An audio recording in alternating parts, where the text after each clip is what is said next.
lagi, coba kita lihat artikelnya apa, silakan. Gasan Kesuma, anak Doni Kesuma mulai mengikuti jejak sang ayah terjun di dunia hiburan. Iya, Oh, udah mulai syuting juga, Gasan? Cakep.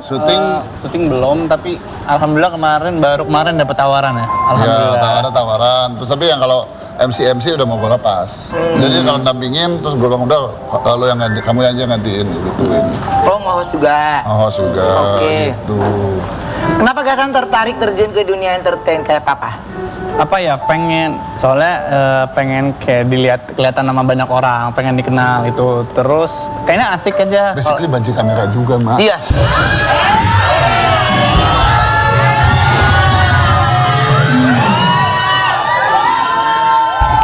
Bapaknya juga soalnya.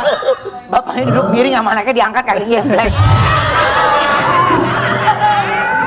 Oke, nah berarti kalau Gasan tuh lebih apa? Tertariknya lebih ke acting, presenter. Untuk saat ini tertariknya ke dunia acting ya, karena aku ngelihat orang-orang yang jadi aktor, maksudnya tertarik aja mempermainkan Tantangan-tantangan gitu. tantangannya sama mempermainkan beberapa karakter. Mungkin aku mengekspresikan, mungkin aku karakter sekarang kayak gini orang biasa, tapi tiba-tiba ada tawaran film atau tawaran. Masuk Sanggar Ananda aja. Aditya Guma ya. Iya. Iya. Ntar coba. Ananda banget, iya. Aditya Guma emang punya sanggar? Oh, Ada. udah puluhan tahun ini kan udah jadi. Oh iya, lo iya, itu Lenong Baca ya? Iya kan ada Oh iya, sinetron, iya, film. iya. Tapi kalau Mas Doni sendiri ngajarin acting gak ke Gasan? Ngajarin, pokoknya pertama kali saya kasih tahu dia bahwa gini, kalau mau jadi acting itu ya, zaman dulu kalau masih zaman saya itu dulu sekarang di dunia ini ada 9 miliar orang. Lo harus bisa jadi salah satu dari mereka. Nah, kalau sekarang udah bukan filmnya bukan dunia lagi kan, udah ada kayak Star Wars, ada Marvel, ada apa. Harus bisa jadi seorang alien juga harus benar-benar mempelajarinya, harus benar-benar yakin banget bisa mengekspresikan apa yang dia perankan gitu. Tapi sekarang kamu kuliah. Ambil apa? Aku ambil jurusan ilmu komunikasi. Oh, makanya pas dong sebenarnya. Iya pas, makanya sebenarnya pas SMA sukanya ngomong terus kata papa mending disalurin deh biar ke pendidikan masuk ke ilmu komunikasi. Iya. Oke, di mana kampusnya? Di sini, di dekat sini ya, Al-Azhar. Al-Azhar. Kalau istirahat jam berapa? Kalau istirahat.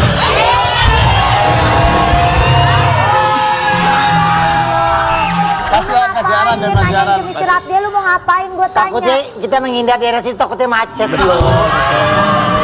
Lu belum pernah kan ada macet di situ?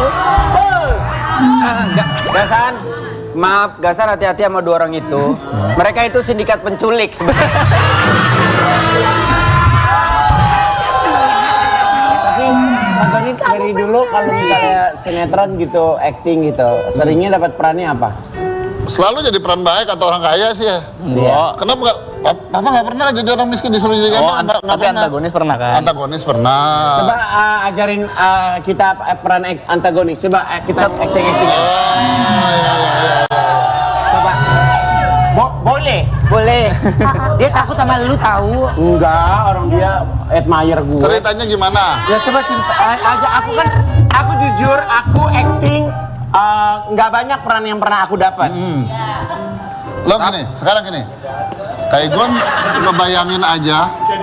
Kaigun akan Antagonis ya? Antagonis. Oke. Kaigun akan membunuh dia.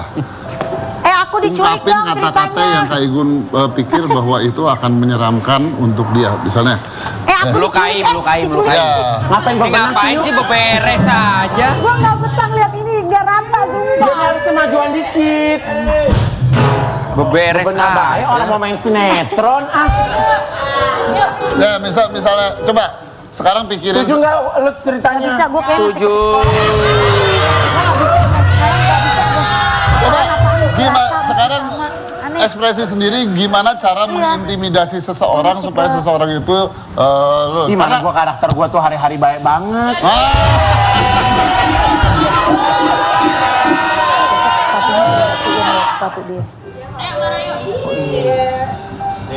Ada ngapain? dengan sampai Kamu harus galak mukanya. Lah yang galak Mas. bukan Kaigun. kan yang jahat lo. Apa Yang sih, Yu? jahat lo apa dia? Nah, udah. Ya kamu sih emang mukanya selalu kalem tapi kamu suka ngejahatin aku.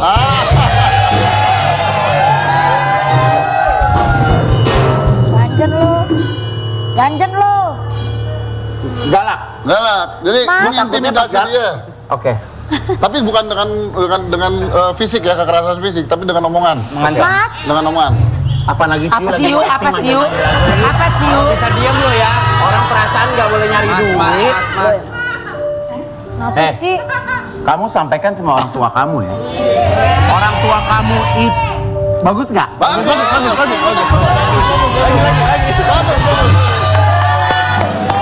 Itu salah satu bentuk intimidasi yang bisa Iya. memojokkan si Tapi dia orangnya. Pak, dia agak lama ininya agak lama. Yuk silakan duduk yuk. Dia agak lama, lamban ini. Ini baru produser ada yang mau nonton, Oma. Dari mana? Bagus loh, bagus.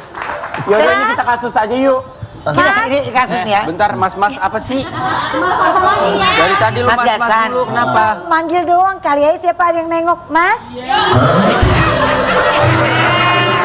Sekarang kita kedatangan pasangan yang selalu bersama dan saling menguatkan satu sama lain ya.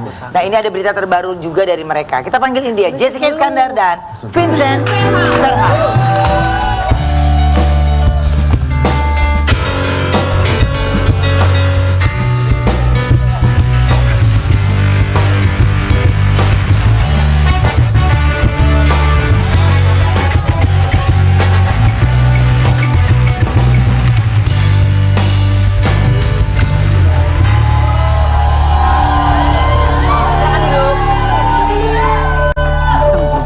Nggak apa-apa Vincent, sini jedar yang kesana nih aja. Kirain aku sih. Enggak bosan Jess. Ini kemelut kisah Jessica Iskandar yang mengalami penipuan menemukan titik terang. Kita punya tayangannya dulu ya.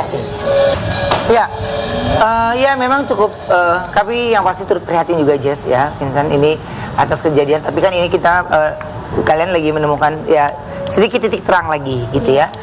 Tapi kalau ngomongin tentang itu situasinya di bandara, berarti memang sudah ada penangkapan dari negara di Indonesia juga atau memang dari negara lain? Jadi itu kita berdua juga taunya bukan dari kuasa hukum kita, bukan dari pengacara kita, justru dari pihak sebelah. Dia meriliskan press conference bahwa kliennya ketangkep di sebuah negara tapi belum disebut negara apa nih. Terus beberapa hari kemudian baru disebutin di negara mana, yaitu di Thailand. Nah entah apa yang terjadi di Thailand itu apa kita nggak tahu. Oke. Jadi ini benar-benar yang tadi diumumin sama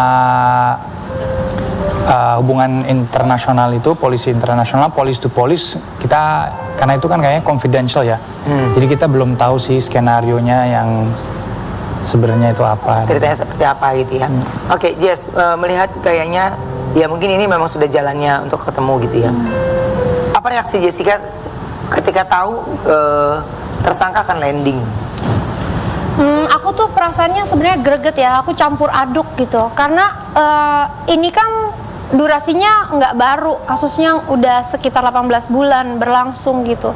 Jadi di momen dimana awal-awal musibah ini terjadi, ya pasti aku kacau, negative feelings, merasa salah, bodoh segala macam, sampai ASI aku berhenti, sakit-sakitan, stres waktu itu. Orang tua aku juga ikutan stres sampai jatuh di kamar mandi kan, sampai masuk rumah sakit. Jadi itu benar-benar momen berat buat aku. Jadi prosesnya 1,5 tahun ini aku udah berusaha untuk move on, berusaha untuk ikhlas, berusaha untuk yuk kita mulai lagi, yuk kita bangkit, yuk kita tenang sejenak sambil proses ini kita serahkan ke pihak yang berwenang. Nah, udah hidup aku tuh udah lumayan bisa lebih lancar, aku udah mulai bisa back to normal, kerja lagi. Momen dimana aku tahu CSB ini ketangkep, itu aku rasanya wah, itu aku kayak flashback masa lalu, masa-masa dimana aku tahu aku dirampas hak-hak aku tahu dimana saat itu aku baru melahirkan, harusnya aku bahagia tapi aku malah duduk di pinggir tempat tidur rumah sakit menangis karena aku speechless, aku nggak tahu kenapa aku bisa diperlakukan begini, kenapa Mudah percaya.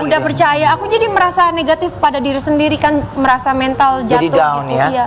Nah jadi pas aku tahu dia itu kayak aku tuh kembali mengingat semuanya lagi tuh, kayak rasanya tuh nggak enak Memori banget. itu kok kebuka lagi jadinya gitu Iya. ya. Oke, nah sekarang ini kan yang ya sudah ada di kepolisian pastinya gitu ya. Dan dari Jessica juga tindak lanjut ya sesuai dengan laporan sebagai warga negara pastinya. Nah, tapi berapa sih total kerugian dari Jessica? 9 miliar itu? 9,8 sekian. Oke. Itu uang yang aku keluarkan berupa mobil dan uang. Tapi kalau berupa keuntungan aku nggak hitung. Oke, jadi itu modalnya aja ya. Oke, dengan kan sebenarnya waktu Jessica ngelapor itu kan rame pemberitaan ya. Apakah ada reaksi dari yang bersangkutan atau enggak? Kalau reaksi gimana ya? Nggak ada ya, awal-awal tuh kan masih abu-abu. Pas kejadian itu kita juga dikabarin sama mutual friends-nya kita bahwa dia Tersangka ini pergi melarikan diri, membawa uang. Jadi gitu, coba cek, nggak tahu kalau beritanya benar atau tidak. Pas saya coba-coba telepon, dia sempat angkat di awal banget dan dia di situ mohon maaf, dia bilang dia akan bayar balik, tapi tiba-tiba ngilang. Nah itu tiba-tiba di luar negeri. Nah luar negeri itu di mana? Dugaan saya itu kemarin di antara Singapura atau Malaysia. Tahu-taunya 18 bulan kemudian dapat berita dari kuasa hukumnya dia bahwa dia di Thailand ketangkepnya. Oke. Dari Jessica dan juga Vincent nih turut menjemput pelaku langsung di bandara ya? Ya, itu pun juga bukan kita undang diri kita sendiri ya. Jadi itu aparat kepolisian yang menginfokan ke pengacara kita dan kita diundang untuk hadir kayak gitu. Dan dia juga memberikan info bahwa ada nanti media. Jadi mereka juga mau keluarin statement dan membuktikan bahwa CSB ini sudah tiba di Indonesia. Dan ya kita bisa kasih apresiasi untuk kepolisian Indonesia, keren banget ya. Oke. Jessica dan Vincent ini pada saat kemarin di bandara ya rame dan ricuh ya. Mungkin untuk manis yang ada di rumah kembali kita kasih lihat dalam tayangan berikut ini ya. Ya, Jessica orang baik ya, jadi ada aja jalannya gitu ya. Dan didukung juga sama ya suami, ikut mendampingi dan tahu proses juga dari awal. Jadi gregetannya mereka ya mungkin kita hanya bisa melihat saja, tapi rasanya jadi mereka itu saya yakin udah keselnya udah diubun-ubun gitu ya. Tapi apa pertama kali reaksi Jessica ketika pertama kali ini ngelihat dia di depan mata? Aku tuh seperti gimana ya, greget banget gitu, kayak aku tuh pengen gimana ya, nggak bisa aku ungkapkan, tapi aku tuh pengen banget uyel-uyel dia tuh, aku tuh gemes gitu. Kenapa?